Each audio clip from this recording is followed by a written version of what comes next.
के बैठे हैं। कैसा पेपर आएगा, पेपर में क्या होगा, हाथ कांपना शुरू हो जाएंगे, पसीना भी आएगा, वो सारे बच्चे पेपर खराब कर लेंगे।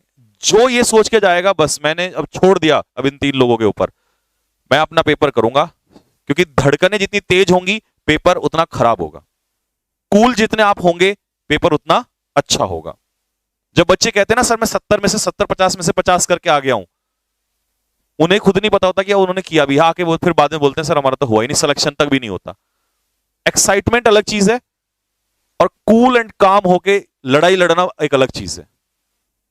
तो आपको वो योद्धा बनना है कि आप शांत होकर लड़िएगा, क्योंकि जो शांत होकर लड़ता है वो हमेशा जीतता है। पॉइंट नंबर 1 आपको समझ में आ गया, डर को हावी नहीं होने देना है। क्योंकि किसी ने कहा है कि निराशा को अपने ऊपर इतना हावी ना होने दो कि आशा को देख पाने की दृष्टि ही धुंधला जाए। इतना हावी नहीं होने देना डर को अपने ऊपर। दूसरी बात, कल पहली मीटिंग में कैसा पेपर आएगा इस बात से कोई फर्क नहीं पड़ता, सेकंड वाले को पढ़ना नहीं चाहिए, ध्यान रखना। एक समझदार इंसान की यही निशानी है। बहुत सारे बच्चे इस बात को लेकर डर में बैठ जाएंगे कल से, बहुत सारे बच्चों का मन में एक डर रहेगा, सर पहली मीटिंग वालों ने कहा है। एक एक बात ध्यान से सुनना जो बता रहा हूं, क्योंकि 2 एग्जाम दिला चुका हूं मैं बच्चों को, 20-21 वाले, दोनों में देखा मैंने क्या क्या होता है। सर पहली मीटिंग वालों का बहुत आसान पेपर आया, सर हमारा क्या होगा।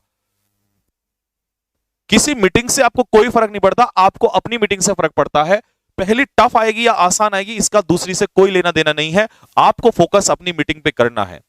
क्योंकि पेपर 31 जुलाई तक है, इतना भ्रम फैलेगा, इतना ज्यादा भ्रम फैलने वाला है कि आते आते लास्ट तक कई बच्चे तो डिमोरलाइज होकर पेपर ही देने तक नहीं सोचते हैं। ऐसा नहीं करना। मुझे नहीं पता मेरे पड़ोसी का कैसा पेपर आया क्या आएगा, उसने अपनी तैयारी की होगी, उसके अपने आशीर्वाद रहे होंगे, उसके अपने पेपर रहे होंगे, मुझे फर्क पड़ता, मुझे मेरे पेपर का फर्क पड़ता है। हाँ, जो कल से एनालिसिस होगा बस मैं उससे देख लूंगा कि पेपर में क्वेश्चन कैसा आ रहा है, और मुझे उस बात का कोई फर्क नहीं पड़ता, क्योंकि मैं अपनी तैयारी किए बैठा हूं। क्योंकि कल जब तुम दौड़ने जाओगे तो वहां दौड़ते हुए कोई और तुम्हारे कदमों पे नहीं दौड़ेगा, तुम ही दौड़ोगे। तो किसी से आपको कोई फर्क नहीं पड़ना चाहिए कि मीटिंग पहली टफ है या आसान है। टफ आसान कुछ नहीं होता है, आपको सिर्फ जो आपको मिलेगा आपको उस पर ध्यान देना है। तो ये भी डाउट आपके मन से निकल जाना चाहिए। इसके अलावा एनालिसिस सुबह 10 बजे से स्टार्ट हो जाएगा। 10 बजे मैं आपके सामने खड़ा हुआ मिलूंगा और 10 बजे से आपका एनालिसिस स्टार्ट कर दिया जाएगा। उससे सिर्फ यह देखना है कि पेपर में क्वेश्चन किस टाइप का है, कैसे आए, क्या आया है, ठीक है। और किसी चीज को लेकर परेशान बिल्कुल भी नहीं होना है। और हमारी तरफ से आपको बहुत बहुत शुभकामनाएं।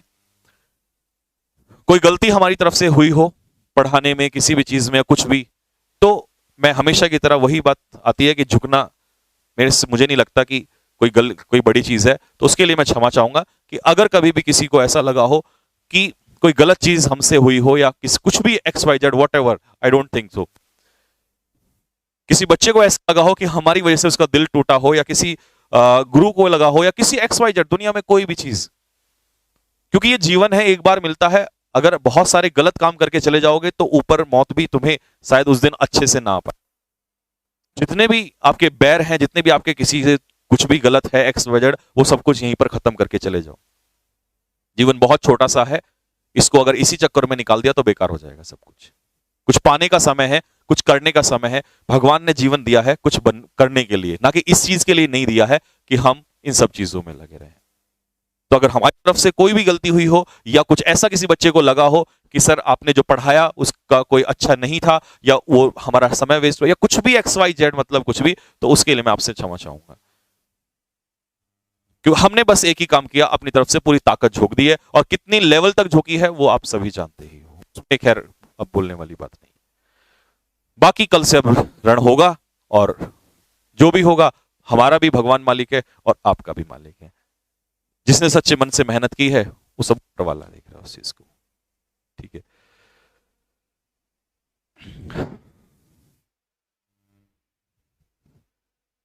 बाकी मैंने फिर से बोला कि जो पहले बच्चे हैं फर्स्ट मीटिंग के, रिक्वेस्ट सो ही जाइए, क्योंकि मैंने लगभग जो प्रिपरेशन आज कराऊंगा वो सारी करा रखी हैं। बस ये मैं इसलिए आज बैठा हूं, यहां पे आया हूं, क्योंकि सिर्फ कल पेपर नहीं है, पेपर कई मीटिंग में है, तो फिर बहुत सारे बच्चों का गैप हो जाएगा कि सर नहीं हो पाया, और ये टॉपिक ऐसा है इसमें से क्वेश्चन आने ही आने होते हैं। तो अगर आप इजाजत दें तो मैं क्लास को स्टार्ट करूं, फटाफट कमेंट बॉक्स में मुझे लिख के बताइए। और मैं ज्यादा क्लास नहीं लूंगा बहुत बड़ी, मैं 1 घंटे के लिए क्लास लूंगा, और 1 घंटे में कितने क्वेश्चंस आप कर सकते हो, क्योंकि मैं समझाने वाला तो कुछ आज हो ही नहीं, आपको पता है अब समझाने का समय नहीं है। अब तो यह है कि रिकॉल, बस question recall, question recall, question recall, बस एक होता ना लास्ट टाइम पे याद मेमोरी में रह जाता है। ठीक है,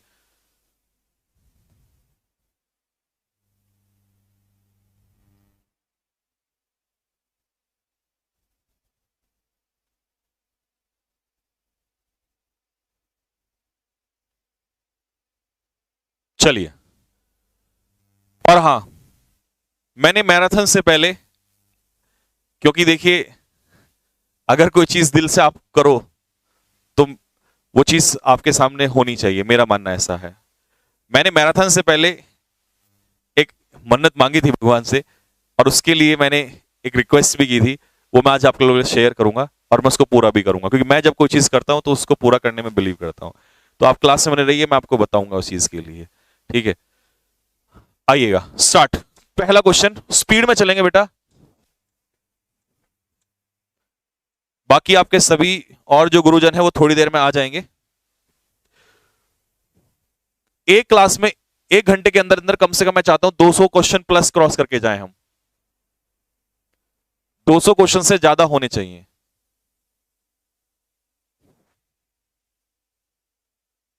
चलो बच्चों, आप लोग भी फटाफट, अगर जो नहीं आ रहा उसको लिख